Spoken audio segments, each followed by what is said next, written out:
Rebonjour à toutes et tous, bienvenue pour cette 5e table ronde. Alors on l'a dit depuis ce matin, la crise sanitaire se traduit par une désorganisation profonde du système de santé, un système de santé trop curatif, trop vertical, un système de santé qui ne sait pas anticiper ce type de crise. Comment est-ce que la tech et justement les preuves de valeur de la tech dont on débat depuis ce matin peuvent éventuellement contribuer à améliorer la politique de santé publique pour mieux éduquer, mieux prévenir et mieux réagir. Donc nous allons échanger sur ce thème avec mes 5 invités. Je vous présente d'abord Laure Millet, qui est responsable du programme santé à l'Institut Montaigne. Baudouin Hu, qui est partenaire chez Carista, qui est un fonds d'investissement. Tout à fait. Voilà, Venture Capital. Ella Gariani, qui est en distanciel. Bonjour Ella, qui est directrice de projet à la délégation du numérique en santé au ministère des Solidarités et de la Santé. Christian Deleuze, président futur, à venir, présent de Medicine. Depuis le mois de mai. Voilà, exactement. Et également président du Health Data Institute. Healthcare Data Institute, pardon, dont on parlera tout à l'heure. Et puis vous, Myriam Moukal, directrice santé du secteur santé et life science chez Kwanza et présidente du conseil de la e-santé. Laure, on va commencer avec vous. L'Institut Montaigne vient de sortir une évaluation, je dirais, assez contrastée, voire même mitigée sur le bilan de l'action de l'exécutif face à la crise. Cela étant, qu'en est-il du numérique et des technologies digitales ? Est-ce que, toute l'agilité des acteurs qui a été encouragée notamment par l'assouplissement d'un certain nombre de mesures, est-ce que c'est plutôt accrédité d'une bonne note ? Et de façon plus globale, comment est-ce que vous appréciez l'impact de ces technologies numériques justement sur la conduite de crise ? Alors effectivement, on a publié un bilan sur l'action d'Emmanuel Macron dans le champ de la santé depuis le lancement de la stratégie Ma Santé 2022. Je dirais que c'est un bilan plutôt nuancé, c'est-à-dire qu'on a voulu à la fois mettre en avant les réformes engagées, celles qui avaient été stoppées aussi à cause de la crise sanitaire, et puis celles qui au contraire avaient été menées à terme. On a salué effectivement l'action de la délégation du numérique en santé autour des sujets numériques, avec beaucoup d'actions engagées en faveur du numérique. Sur la télémédecine aussi, on a voulu saluer l'avancée parce que effectivement pendant la crise sanitaire, la téléconsultation a été prise en charge à 100% par l'assurance maladie. Maintenant, c'est remboursé au même titre qu'une consultation en physique. Donc voilà, il y a eu beaucoup de choses qui ont été faites pour favoriser cette nouvelle pratique de la médecine à distance, à la fois par une communication assez large de la part du gouvernement. Donc voilà, on a voulu mettre en avant tout cela et puis également saluer le CSIS, le Conseil stratégique des industries de santé, qui met 7 milliards sur la table pour la santé de demain et dont évidemment la santé numérique. Voilà, dont 2,1 milliards pour la santé numérique, si je ne m'abuse. Alors, justement, est-ce que globalement, l'écosystème vous paraît favorable pour qu'il y ait un usage, je dirais, de santé publique de ces technologies ? Est-ce que, globalement, les décisions vont dans le bon sens ? Est-ce qu'elles suscitent la confiance chez les acteurs ? Puisqu'on sait que sans confiance, ce type d'avancée technologique ne peut pas se déployer sur le terrain. Ce qu'on a aussi mis en avant dans le bilan, c'est que la crise, elle a agi comme un révélateur à la fois des forces et des faiblesses du système de santé français. Il y a eu énormément de cas d'usage de l'intérêt de l'utilisation des données de santé. Je pense évidemment à Covid Tracker, c'est-à-dire que les citoyens français se sont rendus compte de l'importance des données de santé, de leur visualisation et de comprendre à quoi ça servait. Donc évidemment, la crise, c'est un cas d'usage inédit pour illustrer le bien fondé de l'usage du numérique et des données de santé. Donc en ça, c'est déjà, je pense, une réussite. En revanche, sur le volet formation, il y a sans doute encore beaucoup à faire pour acculturer, entre guillemets, les professionnels de santé, mais aussi les managers en santé à l'intérêt du numérique. Bien sûr. Alors, vous dites qu'effectivement, la donnée de santé a fait irruption dans le débat public et en même temps, avec tellement de profusion et tellement d'interprétations possibles, on le voit à longueur d'émissions sur les chaînes d'infos en continu, c'est quand même désorientant pour le français, je dirais, de base, entre guillemets. On ne sait pas vraiment à quel sens s'ouvrir sur ce que nous disent ces données, globalement. C'est quand même une des difficultés qu'il faudra demain peut-être lever. Oui, il y a un enjeu autour effectivement de l'évaluation de certaines applications qui parfois sont à cheval un petit peu entre la santé et le bien-être. Je pense que le lancement de l'espace numérique de santé en janvier aidera aussi à orienter les Français dans leur choix. Et puis évidemment, comme toujours, une communication positive, je pense, autour de l'usage des données de santé, c'est vraiment très très important. On a tendance souvent à communiquer autour des risques que cela représente d'utiliser les données de santé, mais complètement. Il y a aussi beaucoup d'opportunités, notamment pour aider la recherche, et ça, il faut mieux communiquer dessus, je pense. Bien sûr. On en parlera, on va peut-être en parler avec Ella Gariani, puisque effectivement, vous pouvez aller peut-être répondre et compléter ce que vient de dire Laure et apporter effectivement la vision qui est portée par la délégation du numérique en santé sur ces questions d'usage, d'appropriation, de bon usage, je dirais, de la donnée de santé. Est-ce que c'est pas un de vos critères de préoccupation majeurs aujourd'hui ? C'est notre quotidien, oui, effectivement. Comme le disait Laure, on a été très engagés dans la lutte contre l'épidémie et dans la conception de services numériques qui allaient nous permettre de gérer la crise. Dès le début, dès le mois de mars de l'année dernière, on a accompagné la PHP et la Direction Générale de la Santé dans la mise en œuvre du programme CIDEP, qui est vraiment un dispositif sur lequel, si on avait demandé aux acteurs de l'écosystème il y a 10 ans ou 5 ans, tout le monde en rêvait, tout le monde attendait qu'un dispositif comme celui-là soit mis en place pour pouvoir suivre les épidémies, en l'occurrence celle du Covid a accéléré la mise en œuvre, et tout le monde vous aurait aussi dit que c'était impossible de mobiliser et d'aligner les intérêts de chacun. Face à cet enjeu, il s'agit de raccorder tous les laboratoires de biologie en France à un même système d'information qui nous permette de savoir, d'un point de vue de la diffusion d'une épidémie dans la population, là où on en est en termes de taux de positivité notamment. Et la mise en place de ce dispositif-là n'aurait jamais été possible sans le déploiement de référentiels, de services socles partagés d'un point de vue de sécurité, d'interopérabilité, qui sont des chantiers au cœur de notre feuille de route et qui, en l'occurrence, se sont avérés particulièrement utiles dans le cadre de la crise. Et puis, effectivement, au-delà de l'année passée, sur laquelle on a été quasiment dans l'obligation, face au mur, obligé de construire des infrastructures techniques d'envergure nationale, eh bien, on a continué à avancer en parallèle dans la mise en œuvre de l'espace numérique de santé, dont parlait Laure à l'instant, qui est d'ores et déjà en cours d'expérimentation dans 3 départements pilotes, Loire-Atlantique, Somme, Haute-Garonne. On a d'ores et déjà 70 000 espaces numériques de santé qui ont été activés par les usagers et les assurés sociaux de ces 3 départements. Et pour nous, la clé là, c'est vraiment de redonner la main aux patients, aux usagers sur leurs données de santé, faire en sorte qu'ils puissent avoir les données à partager avec les établissements, les professionnels de santé qui les prennent en charge, mais aussi qu'ils peuvent mettre à disposition d'applications numériques en santé de confiance pour que celles-ci leur proposent des services personnalisés à forte valeur ajoutée. D'accord. Alors, sur les 70 000 personnes qui testent l'ENS aujourd'hui, quel retour vous avez sur leurs usages, sur leurs difficultés éventuelles, sur leur niveau de satisfaction ? Je suppose que vous suivez cette donnée qualitative de façon continue, je suppose. Oui, on suit ça avec une très grande attention. Alors, le dispositif, il a démarré le 3 septembre. Donc, à date, je peux vous donner quelques éléments d'information, mais ça reste des informations assez partielles. On n'a pas encore un volume de données suffisant pour tirer des conclusions quelconques. Nous, on s'est vraiment attaché à faire en sorte que le dispositif, dans sa mise en œuvre, soit extrêmement transparent, c'est-à-dire que les personnes comprennent exactement à quoi allait leur servir leur compte Mon Espace Santé, qu'elles le prennent en main en l'alimentant elles-mêmes et qu'elles saisissent que c'est un espace sécurisé qui va leur permettre d'héberger de manière souveraine des données particulièrement sensibles et confidentielles. Entendu. Donc, c'est beaucoup autour de ce parcours de prise en main du dispositif qu'on a des retours à date plutôt intéressants. Et puis, sur les retours d'utilisabilité au quotidien, on les prend en compte au fil de l'eau pour améliorer le dispositif. Notre objectif, c'est de mettre en place ce mécanisme d'amélioration continue de façon pérenne dès maintenant et surtout à partir partir de janvier 2022, lorsqu'on aura un volume d'utilisateurs bien plus conséquent. Bien sûr. Une autre petite question par rapport à ce que vous disiez sur le CIDEP tout à l'heure. Globalement, que ces plateformes aient fonctionné finalement assez rapidement, est-ce que ça veut dire qu'il y avait un niveau de maturité qui finalement est préexisté par rapport... Et deuxième question qui est dans la foulée de celle-là, est-ce que cet outil s'est amélioré de jour en jour, de semaine en semaine, de mois en mois?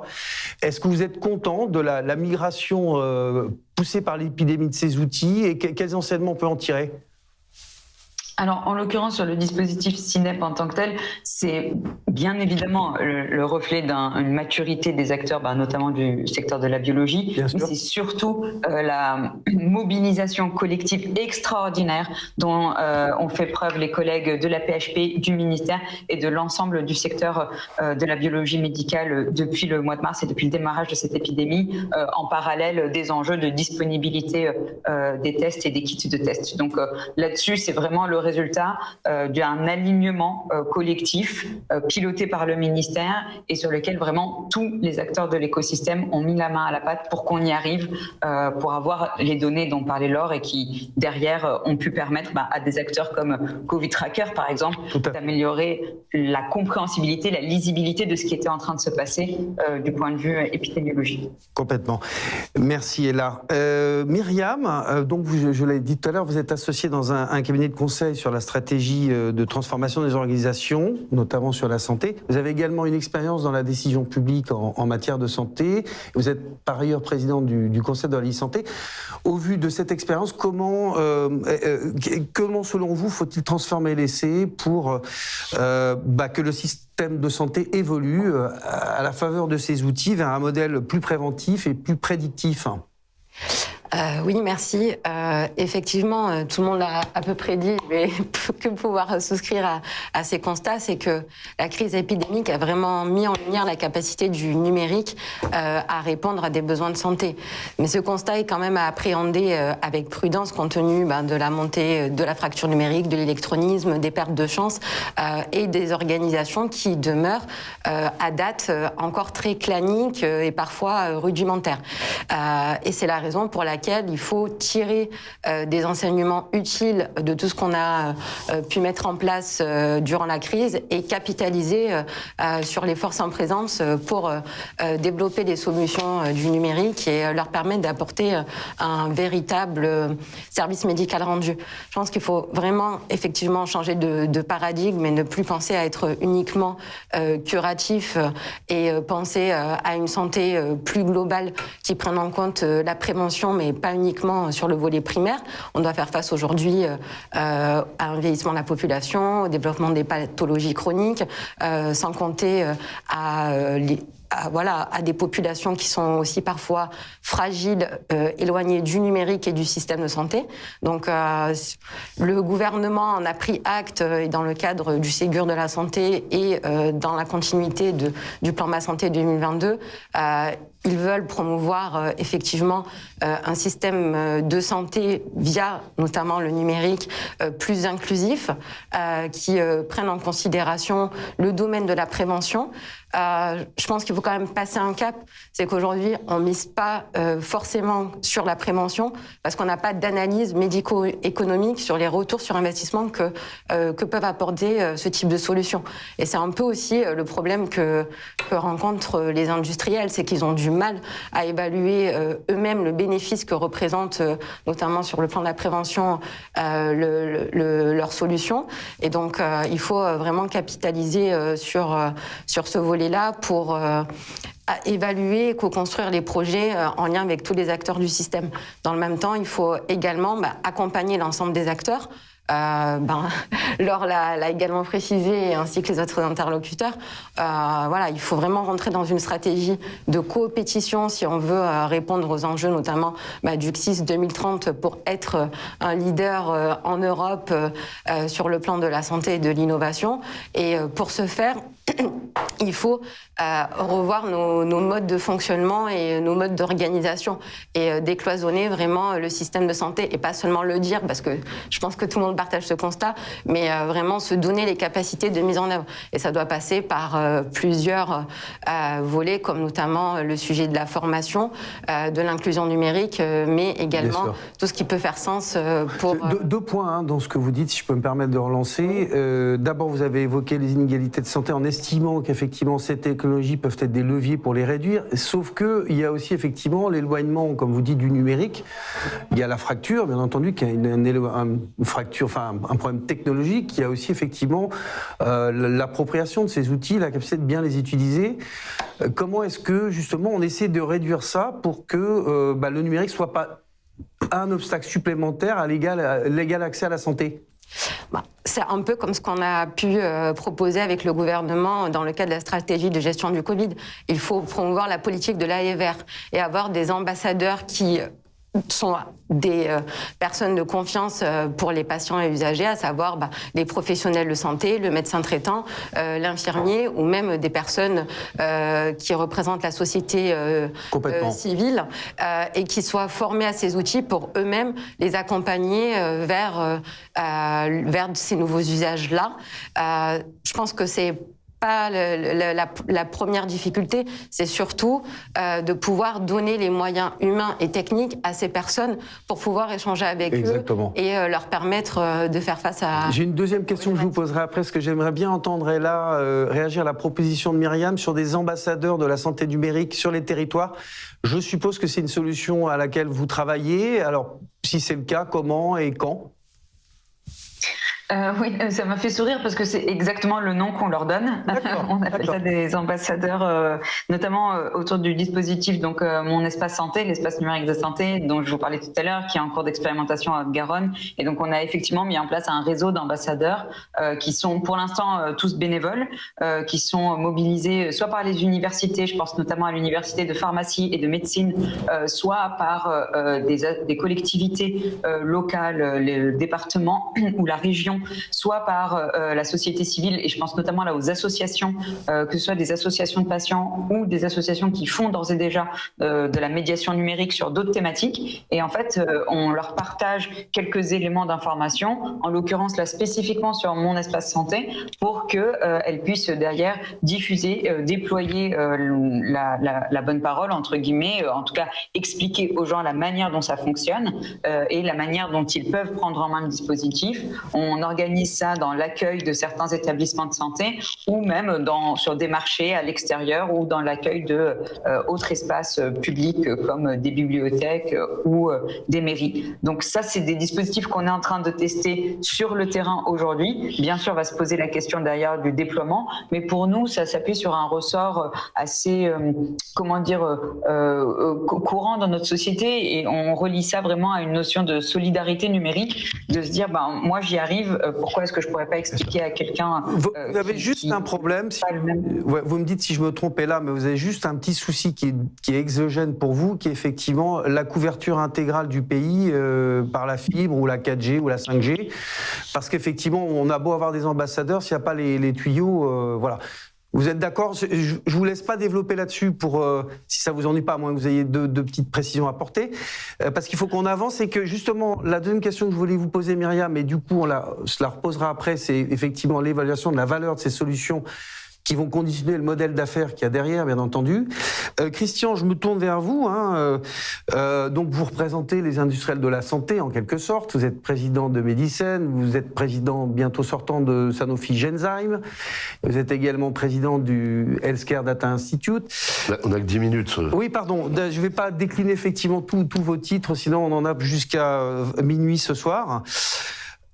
Comment est-ce qu'effectivement, comment est-ce que vous, industriels, su profiter de cette crise d'une part, et d'autre part, est-ce que ça, les preuves de valeur que vous avez pu fournir vous donnent une nouvelle responsabilité demain en matière de santé publique? Est-ce que ça va bouger la position des labos et plus largement des industriels de la santé dans le champ de la valeur de la santé? Alors d'abord, Medicine, c'est 500 adhérents et c'est du public, du privé, des petites boîtes et dans tous les secteurs. Donc, si je réponds sous cette casquette-là, c'est pas forcément la même réponse que je ferais que si je réponds en tant que Sanofi. Les enjeux sont différents. Enfin, je voulais revenir juste sur les derniers propos. Dans certaines îles bretonnes où il n'y a pas de médecin, le kiné fait depuis des années de la téléconsulte. Hein. Il vient chez les gens, il a une caméra, il est en lien avec des médecins qui sont sur le continent. Et enfin, juste pour dire que ça existe, on réinvente, voilà. Molène et Ouessant. Exactement. Voilà. Donc oui, cette idée que on peut avoir, au-delà même du fait d'expliquer comment fonctionne l'espace numérique en santé, aller jusqu'à favoriser un meilleur accès à des soins de qualité sur tout le territoire, c'est déjà techniquement possible. Et il y a probablement des professionnels de santé qui sont prêts à s'impliquer pour peu qu'on leur donne un cadre un peu différent de celui d'aujourd'hui. Et du coup, ça m'amène à répondre à ta question qui est le Covid, ça a libéré un certain nombre de choses, et notamment ça, alors malheureusement sous la pression de la gravité de l'urgence et de l'idée qu'on ne savait pas comment gérer. Et du coup, on s'est mis à faire des choses bien plus vite, bien plus simplement et bien plus efficacement, et notamment en matière, par exemple, d'essais cliniques, où on parlait de Covid Tracker, je sais pas combien de temps il aurait fallu pour mettre en place un outil comme ça sans la pression, et on se rend compte que sous la pression, la population accepte parfaitement que ces données de santé soient utilisées, alors qu'on passe son temps à douter. D'ailleurs, quand j'ai vu le titre de la table ronde, quand tu me parlais de prévention, je crois que tu parlais de la prévention des données de santé. J'allais dire, j'ai l'impression qu'on en fait déjà pas mal sur le sujet. Non, mais je pense qu'il y a les deux dimensions. Ah voilà, mais aujourd'hui, on est numéro 1 mondial de la protection des données de santé. Le RGPD, on nous met, ça nous met tout en haut de l'échelle. Ce qui est évidemment une des réponses qu'on peut donner à la... Mais c'est pas pour autant que la confiance est là. Le public, le RGPD, ça ne parle pas beaucoup. Alors, sauf si tu reprends l'histoire dans l'autre sens. Si tu dis Covid Tracker, on a fait beaucoup moins sur le respect de données de santé, on s'est beaucoup moins interrogé parce qu'il y avait un usage immédiat et urgent. Et du coup, les gens ont compris à quoi ça servait. Est-ce que la pédagogie, ça n'est pas rapprocher le besoin et l'usage? Si les gens voient que leurs données de santé sont utiles tout de suite à quelque chose qui change leur vie, je pense que dans la réalité, dans un micro-trottoir, ils te répondront bien mieux qu'ils seront d'accord pour les partager. Tant qu'on en sera à avoir cette idée dans une émission télévisée d'un soir qui montre que la donnée de santé, ça n'est exploité que pour que des gens riches s'enrichissent encore, on aura un peu de difficulté à les faire adhérer. Donc pour moi, la pédagogie, elle démarre par rapprocher le besoin et l'usage. Et donc la réponse, elle n'est pas techno, la réponse, elle est de quoi nos concitoyens ont-ils besoin. Par exemple, quand tu prends le RGPD où on parle de la mobilisation des données de santé à l'hôpital, il faudrait qu'on arrive à rediscuter du champ dans la santé parce qu'on les collecte une fois et c'est très utile pour faire du suivi et regarder comment dans la vie réelle on pourra améliorer le parcours de soins, mais on ne peut pas les utiliser dans la recherche. Complètement. Du coup, toutes les entreprises qui veulent, que ce soit d'ailleurs dans la e-santé ou dans les essais cliniques, essayer d'utiliser, alors que demain, on va peut-être pouvoir bénéficier de jumeaux numériques, on va pouvoir bénéficier de l'intelligence artificielle, il faudrait qu'on se plonge dans un besoin de simplification de l'accès à la santé. Qu'on repense la gouvernance, qu'on ait une gouvernance plurilatérale avec des malades, des associations de malades, des professionnels de santé, des industriels de tous les secteurs et bien sûr des autorités de santé. Le HDH, bien sûr, au centre du dispositif, mais il faut fluidifier, rendre plus simple, encore plus rapide. Horizontale. Parce que moi, c'est ça que je retiens de la crise du Covid. Voilà. Quand c'est grave, quand les gens meurent et qu'on n'a pas de solution, on est prêt à prendre des risques, on est prêt à investir. Ce qu'on ne faisait pas avant, et on dit, tiens, c'est marrant, ça marche mieux quand on prend des risques et quand on investit. Il me semble que c'est un peu la définition de l'innovation. En même temps, Christian, une donnée, c'est froid, ça tombe d'en haut, c'est souvent macroéconomique. Le problème, c'est qu'il faut pouvoir lui donner du sens dans le quotidien des gens. Tu vois, vite ma dose, les gens, ils ont vu du sens dans le quotidien tout de suite, ils ne sont pas demandés. D'accord, mais quand ils rentraient un truc, ça allait être utile, mais finalement. parce qu'on est dans... J'annule le rendez-vous, il est remis à dispo.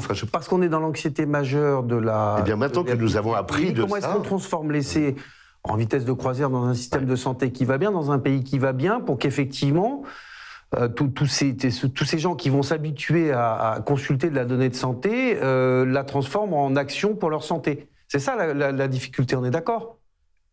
Encore une fois, pour moi, la pédagogie, elle part par rendre concret la notion de usage de données de santé. Parce que là, on est tous experts et déjà, je suis pas sûr qu'on parle tous exactement de la même chose, mais évidemment, quand on parle d'usage de données de santé, comme tu disais tout à l'heure, un Français qui vit dans un désert numérique et un désert médical, ça ne lui parle pas du tout. Donc, on est bien d'accord. Pour moi, la pédagogie, elle part de rapprocher encore une fois le besoin et l'usage. S'ils se rendent compte qu'on utilise les données de santé pour leur rendre un service utile, je suis assez convaincu qu'ils seront majoritairement d'accord. Il y aura toujours des anti-usages, comme il y a des anti-vax et des ce que tu veux. Mais je pense qu'ils seront majoritairement d'accord. Et là, on parlait de la téléconsultation. On se félicite, et on a raison, on est passé de 30 000 à 1 million, mais c'est quand même encore qu'1 million sur 400 millions de consultes mensuelles. Il y a du chemin. C'est sûr. Et on parlait de fracture numérique. Je suis convaincu qu'il y aura... On amènera plus facilement le réseau et la téléconsulte au fin fond de l'Ardèche qu'un généraliste ou mieux un spécialiste de rhumatologie ou de pneumologie. Bien sûr. Donc, quelle que soit la difficulté que nous aurons à mettre en œuvre, c'est quand même une ligne qu'on doit suivre. Et encore une fois, retenons de cette période que, finalement, on peut faire plus simple, on peut faire plus vite. Il faut des moyens et accepter un peu de prise de risque. Les pouvoirs publics bougent, puisque Franck Mouton nous rappelait ce matin, nous soulignait que dans le prochain PLFSS, la télésurveillance qui était expérimentale va passer en vitesse de croisière, ce qui a l'air de rien, mais qui est très attendu par le paysage des acteurs et des opérateurs, globalement, dont on voit effectivement tous les bénéfices potentiels. On va peut-être passer je dirais, la dimension un peu économique et de marché de ces solutions technologiques avec vous, Baudouin Hu. Donc, comme je l'ai dit, vous êtes associé dans un fonds d'investissement qui a explicitement délégué une partie de son travail sur la e-santé. Alors peut-être nous dire tout simplement ce que vous faites depuis 2018 et puis du coup comment vous financez les projets que vous sélectionnez, selon quels critères et avec quels bénéfices ou preuves de valeur attendues. Donc Carista est un fonds de capital risque qui existe depuis 20 ans, qui couvre 2 domaines principaux qui sont la santé, où on investit sur des biotech, des medtech et le digital d'autre part. La e-santé est un secteur qui est couvert par notre équipe depuis 2006, où on a été le premier investisseur du pionnier de ce marché, qui est la société Volontis. Ah oui, d'accord. On a accompagné jusqu'à la bourse. Diabéo, si je ne m'abuse. Diabéo faisait partie des produits effectivement développés par Volontis. Notre regard sur ce marché, il est donc évolutif, c'est le sens de l'histoire. On investit sur les grandes tendances. On est tous équipés d'un smartphone, on accepte de plus en plus l'usage de nos données, qu'on soit d'ailleurs en bonne santé ou pas. Beaucoup d'entre nous ont un device connecté qui capte des données qui sont envoyées dans un serveur au fond de la Californie. Donc faut être aussi lucide sur ce que les gens sont prêts à accepter aujourd'hui, peut-être aveuglément. Donc, nous, notre objectif d'investisseur, il est simple. Il est de soutenir des équipes qui sont sur une amorce d'un succès, de les accompagner dans ce succès en leur apportant des moyens et d'en tirer les bénéfices conjointement avec eux à la fin de l'histoire. Enfin, la fin de l'histoire pour nous.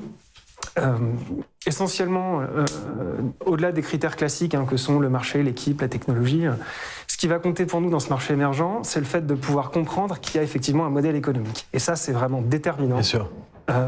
Christian a parlé du passage en droit commun de certaines prestations de télésurveillance. Ça fait vraiment partie des tout premiers galops d'essai en France sur certaines solutions. Il se trouve qu'on est l'investisseur d'une des sociétés qui est le plus avancée dans le programme ETAP. Ça n'a pas été innocent. Si on veut pouvoir constituer en France de manière économique des champions, on a besoin de pouvoir aussi stimuler cette économie nouvelle en créant les champions déjà sur notre marché domestique. Bien sûr. Voilà, pour ensuite les pousser à l'export, et c'est ce qui se passe également. Donc c'est un marché qui se structure à différents points de vue, du point de vue des infrastructures, et là on a parlé, l'espace de santé numérique qui se met en œuvre. Du point de vue des idées, de l'innovation, de la capacité entrepreneuriale, la France est un terreau fantastique. On a des très bons médecins, on a des très bons matheux, on a des très bons entrepreneurs. Donc moi j'ai pas de sujet par rapport à ça. Voilà, ce qui va compter, c'est l'accès au marché, d'abord français, européen peut-être. Je ne vous cache pas que beaucoup des sociétés qu'on regarde, qu'on soit investisseur ou non d'ailleurs, se tournent très rapidement vers les États-Unis, parce qu'on a un marché qui est assez profond, qui est plus mature. Voilà. Donc le modèle économique, c'est vraiment la clé. Et on est en train d'apprendre, ça se met en place de manière progressive. C'est quoi le modèle? C'est remboursé par remboursé? C'est remboursé par qui? Dans la santé, on payé par le consommateur, enfin? Alors, il y a des solutions très orientées bien-être et consommateurs, et c'est pas nécessairement notre cœur de marché, en tout cas. Nous, ce qu'on souhaite, c'est pouvoir soutenir des entrepreneurs qui développent des solutions de soins de meilleure qualité, à moindre coût, et qui apportent un bénéfice clinique aux patients. Voilà. Quand on arrive à avoir ce triptyque, on apporte une amélioration du service médical rendu, qui est aujourd'hui le juge de paix de tout produit de santé, que ce soit biotech, medtech ou e-santé, et c'est ce qu'on vise. Voilà. Et on arrive à trouver des solutions qui, à moindre coût, permettent de mieux soigner les gens. D'accord. Vous faites du capital risque. Myriam évoquait tout à l'heure la nécessité d'avoir un retour de preuve de valeur, hein, avec des programmes de recherche clinique adaptés, hein, puisqu'on ne peut pas faire du placebo randomisé en double aveugle, ça paraît compliqué. Mais du coup, vous bon, c'est votre métier, hein, de risquer, mais en même temps, vous êtes très aveugle quand même sur le potentiel d'utilité, de valeur de ces solutions. Est-ce que tout est nouveau ou presque? Tout est nouveau. Ouais. En termes de solutions, par contre, les besoins cliniques existent. C'est sûr. Les patients sont là, ont besoin désespérément de ce type de solution. Donc voilà, ce qui est nouveau, c'est la manière d'adresser leur pathologie, la manière de les suivre et de compléter l'arsenal thérapeutique qui est disponible aujourd'hui. Ouais, avant de vous relancer, Baudouin, excusez-moi, Christian doit malheureusement nous quitter. Merci infiniment, Christian. Merci. Voilà. Je souscris à tout ce qui vient d'être dit. Voilà. Une des solutions, ça serait qu'on passe à un paiement complet des soins à la qualité. C'est ça. Qu'est-ce qui rendra la donnée et les traceurs et l'ensemble indispensable? Le jour Qui est expérimenté, en tout cas, qui est Voilà. travaillé depuis 3 ans, voilà, avec Ma Santé 2022, hein, globalement. Hein. Ouais. Merci Christian, à bientôt. Autre chose aussi, il nous reste un quart d'heure. Je vous rappelle, je ne l'ai pas dit en début de table ronde, que vous pouvez bien entendu poser vos questions ou donner vos réactions sur hashtag PHT 2021. N'hésitez pas. Comme ça, on aura un quart d'heure pour répondre à vos questions. Alors, je me tourne vers vous peut-être pour aller dans le prolongement de ce que disait Baudouin, justement, sur le problème du modèle économique. Alors, on ne sait pas faire vraiment autrement dans la santé et on s'y est habitué que le remboursement par l'assurance maladie à 35, à 65, etc., avec toutes les limites que ça implique. Est-ce que c'est adapté pour toutes ces solutions? Et est-ce que vous, par exemple, à l'Institut Montaigne, vous réfléchissez à des alternatives en la matière?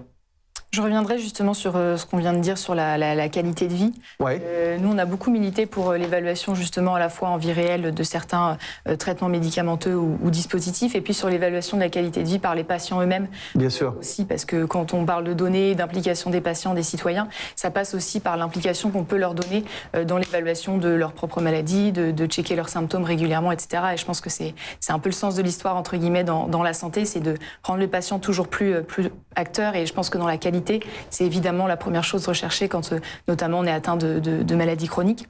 Peut-être par ailleurs, sur le volet financement, je pense que ce qui est important aussi de préciser, c'est l'évaluation en fait en amont, avant le remboursement. Bien sûr. Les modèles d'évaluation, notamment de la Haute Autorité de Santé, ils ont été construits autour de dispositifs connectés, de dispositifs médicaux non connectés, des médicaments classiques entre guillemets, où il n'y a pas encore de dispositifs numériques associés à la prise en charge. Donc il faut aussi du côté des autorités, revoir la manière dont on évalue ces dispositifs connectés, et puis aussi tous les logiciels d'intelligence artificielle qui sont par définition évolutifs et apprenants.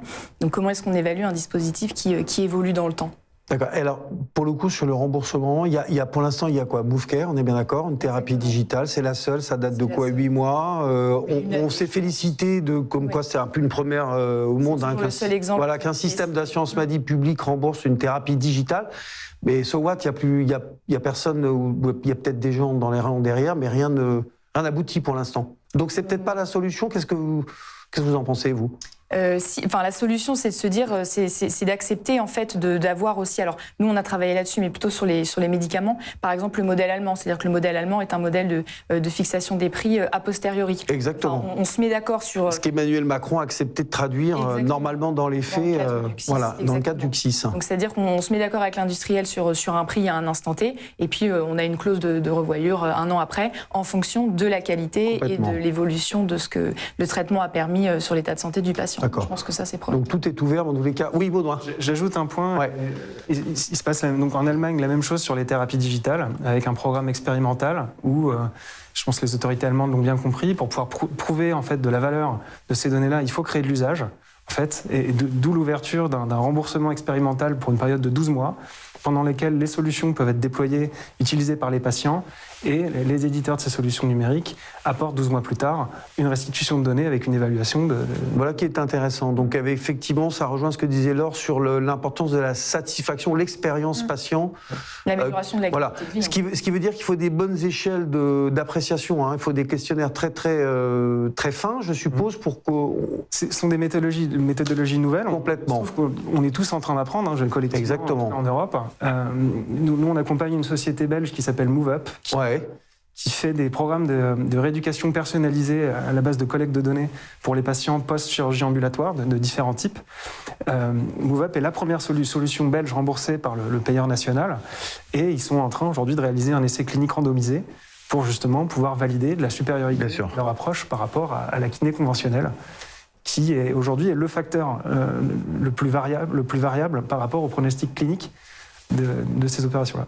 Merci Baudouin. Myriam, vous représentez le Conseil de la e-santé qui regroupe notamment beaucoup de ces entrepreneurs. Alors justement, sur cette question du modèle économique, sur la question du remboursement, sur la constitution de valeur, sur l'évaluation que vous évoquiez, quelles sont un peu les attentes au jour d'aujourd'hui, après justement le Covid et toutes les promesses que peuvent vous offrir cette technologie? Comment vous les situez, vous?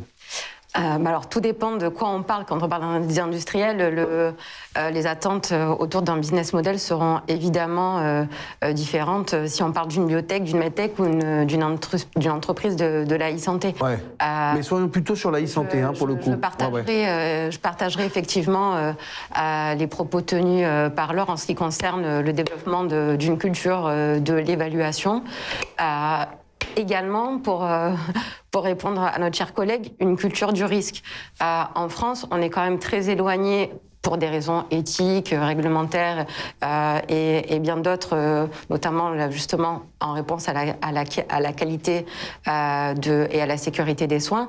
On est très loin de la culture du risque qu'on peut voir aux États-Unis, en Israël, à Singapour, etc. Et donc c'est aussi peut-être revoir un petit peu le changement de paradigme et plutôt aller vers une conception des solutions, peut-être en lien aussi avec des professionnels, parce que mon association, justement, elle regroupe à la fois des professionnels, des académiques, des biotech, des medtech, des startups de la e-santé, et on permettrait également de pouvoir évaluer très en amont les solutions, mais également de les dérisquer pour qu'elles puissent se développer de façon plus rapide. Complètement. Donc ça, c'est un des premiers volets. Et le deuxième, c'est évidemment ne pas forcément penser à un modèle économique qui soit figé, parce qu'une entreprise qui va démarrer, elle va se dire qu'elle peut reproduire ce qui est déjà permis dans d'autres secteurs industriels traditionnels. Or, on parle de santé.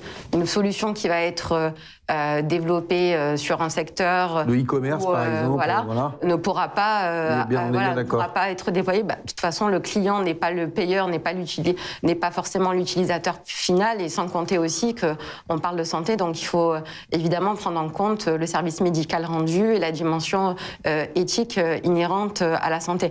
Donc ce qu'attendent vraiment les industriels, c'est d'une part d'avoir un guichet unique et une porte d'entrée du côté du système de santé, que ça soit du point de vue du ministère, mais également dans les établissements de santé, des associations de patients, des professionnels, pour mieux appréhender le système de santé et pouvoir les accompagner très en amont, soit dans le développement de leurs projets, soit pour accompagner aussi les professionnels qui cherchent eux-mêmes à développer leurs produits, à travailler sur la gestion de données, à développer leurs projets de recherche. Simplicité, lisibilité, partenariat, globalement, horizontalité avec les acteurs, les consommateurs, ceux qui les prescrivent, ceux qui les remboursent ou qui les payent ou pas d'ailleurs. Voilà, et je pense que c'est un peu les ingrédients qu'on partage, à mon sens, de façon générale, mais qui participent, in fine, à développer un access market beaucoup plus simple, plus rapide,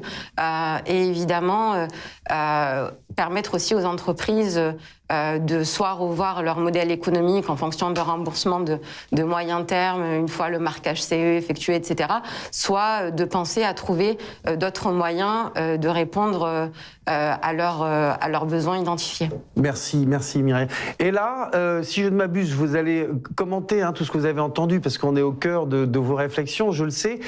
Globalement, je sais aussi que vous allez recenser toutes les applis et les solutions digitales et les proposer dans l'espace numérique de santé, globalement, mais vous n'allez pas les évaluer ni les noter, on est bien d'accord, dans un premier temps. Mais il faut quand même les sélectionner. Donc, je suppose qu'il y a des critères de sélection. Ça, c'est la première question. Et la deuxième question, c'est quelle part, justement, vous accordez aux questions de prévention, de santé publique, d'anticipation à ces solutions pour éventuellement les pousser en avant et dire, voilà, ça va contribuer à cette évolution structurelle du système de santé tel qu'on y aspire tous avec les enseignements du Covid. Excusez-moi pour cette question. Ouais, bien sûr. Ouais. Pas de souci, mais pour rebondir sur ce qu'ont dit les différents intervenants déjà à date, il y a un certain nombre des constats qui sont effectivement partagés sur les difficultés d'accès au marché des nouvelles technologies utiles pour le soin et la prise en charge en termes de santé, qui sont déjà traités dans le cadre de la stratégie d'accélération santé numérique qui a été annoncée il y a de ça quelques mois. Je pense notamment à 2 sujets qui ont été abordés, comme par exemple l'expérience allemande sur le fait de tester le remboursement a priori et d'évaluer au fil de l'eau en fait la validité d'une solution mise sur le marché. Donc ça, typiquement, c'est quelque chose qu'on va intégrer dans le cadre du PLFSS 2021, du projet de loi de finances de la sécurité sociale, pour pouvoir le tester en France aussi et voir ce que ça peut faire en termes d'accélération pour les acteurs économiques du secteur. Je pense notamment au fait d'avoir un guichet unique, comme le disait à l'instant Myriam, pour orienter les acteurs économiques qui voudraient développer des solutions utiles dans le secteur de la santé. Je pense au portail Genius qui a été mis en place et qui a un vrai effet de vulgarisation pour aider un acteur à s'y retrouver dans la pléthore des interlocuteurs qu'il va avoir à contacter dans le cadre de sa mise sur le marché. Tout ça, c'est bien évidemment le premier pas avant de refondre un peu le processus global d'accès au marché, mais dans un premier temps, ça lui donne une vision à plat de l'ensemble des interlocuteurs qu'il va avoir à contacter.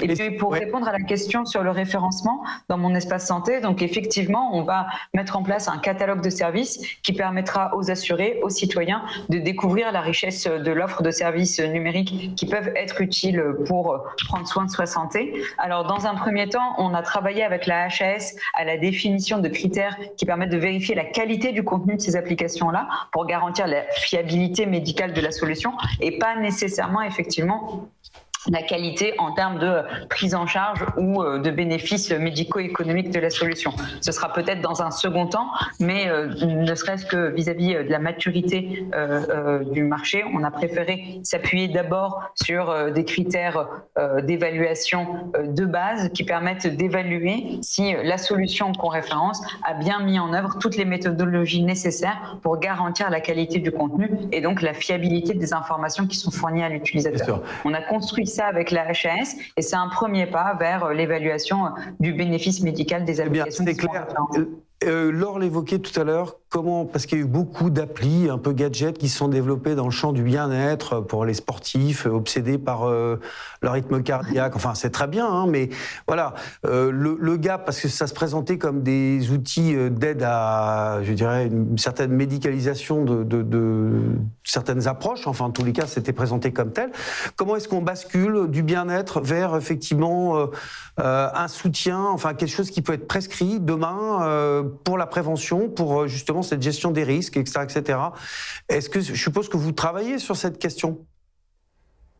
Alors, nous, concrètement, les applications de bien-être qui sont effectivement utiles, quelque part, elles sont pas directement dans le champ des sujets qu'on traite. Elles peuvent être utiles à une personne qui, justement, veut suivre son rythme cardiaque ou améliorer sa performance sportive. Ça peut avoir des effets positifs sur la santé de la personne en question. Nous, on va vraiment chercher à améliorer l'accès au marché des solutions qui ont un impact direct sur la prise en charge de la personne par rapport à une pathologie en particulier ou en prévention de cette pathologie. Et donc ça se travaille par des évaluations cliniques et c'est notamment un des sujets qu'a abordé Myriam également sur le fait d'avoir un guichet unique qui permette aux entreprises d'accéder à des partenaires à l'intérieur d'établissements de santé, des partenaires thérapeutiques avec qui ils vont pouvoir travailler le parcours de soins d'une personne en intégrant nativement la dimension préventive. Et ben ça, c'est fait partie également des actions qu'on est en train de mener dans le cadre de la stratégie d'accélération santé numérique avec la mise en place de partenariats entre des établissements de santé et des entreprises qui souhaitent expérimenter en conditions réelles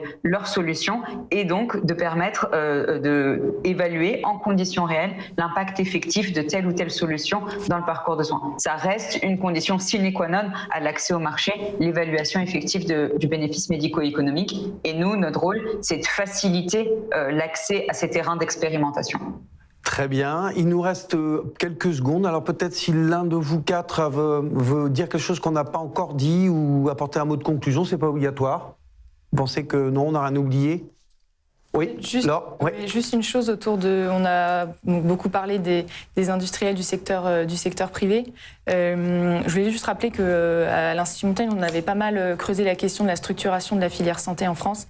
Je pense que c'est un enjeu aussi très important parce qu'on a, vous l'avez dit, un pléthore de solutions, des acteurs, des grands groupes, des ETI, des PME qui vont sur la santé parce qu'elles l'étaient historiquement ou parce qu'elles se convertissent entre guillemets à la santé comme peuvent faire les GAFA aussi. Et je pense qu'il y a un enjeu de structuration de cette filière un petit peu sur le modèle de ce que le secteur de l'aéronautique a réussi à faire, hein, de réussir à parler et avoir des interactions régulières avec les pouvoirs. Avec l'agence et également l'agence d'innovation en défense par ailleurs. Permettra justement d'avoir un espèce de dialogue et de discussion. Exactement. J'ajouterais à ça, je souscris complètement. Si on veut garder un minimum de souveraineté en fait sur le sujet, il faut qu'on constitue des champions nationaux. Et la meilleure manière pour ça, c'est de faire un appel d'air sur le marché en finançant les opérateurs domestiques qui se présentent et qui ont des solutions de qualité. Exactement. Et vous viendrez avec des fonds privés complétés, mais il faut un amorçage.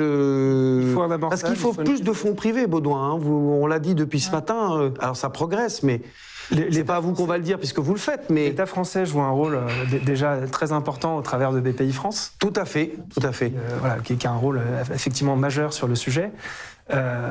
C'est un marché qui est nouveau, une catégorie d'investissement qui est relativement nouvelle par rapport à d'autres qui sont plus établis. Et donc, il faut éduquer aussi ce marché.